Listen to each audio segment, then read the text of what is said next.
harnessing of all those business models are based on that. So how it's actually a big problem. How do we tackle that? Yeah, if I knew, I would be a millionaire many times over. I think it's like this is a riddle to which we have no answer right now. I mean, the answer we're telling ourselves, all of us I think are telling ourselves is, look, if you put your head down and do your job and try to put the truth out there in front of audiences like this one, enough people will eventually realize that there is worth in this that reflects some version of the world that they can recognize.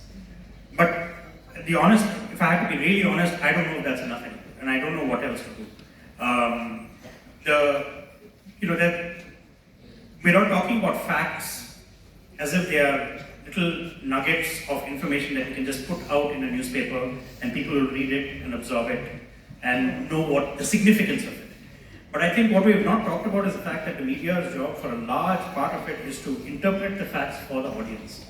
And let me give you a very trivial example. It's not trivial in the sense that it doesn't matter, but trivial in the sense that it's one small, there are a lot of children killed in Gaza over the last 2 years. And the number of times I've seen headlines in the BBC or elsewhere that calls them individuals under the age of 18.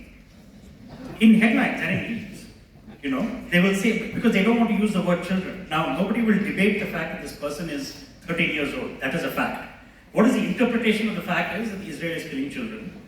And news outlets have chosen to interpret it as individuals under 18. So this is a way in which you are kind of presenting a version of the world to the audience that is consistent with your biases maybe, but also doesn't reflect what is happening out there. So the interpretation of the fact is suddenly now the predominant and preeminent duty that journalists have. Not just to find the facts out and interpret them in a way in which social media cannot do. Because social media is short, the posts are short, people's attention spans are short.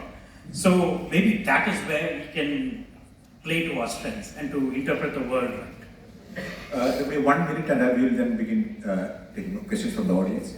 Just to quickly add to that, which is, if we're thinking of the project as either countering misinformation or helping people sift through the world more usefully, all experimental work that's being done around countering misinformation always shows that just one-way communication of this is what is the truth is not what works. This is a project that requires multiple arms of democracy to come together. So it involves things like teaching, sorry to use the phrase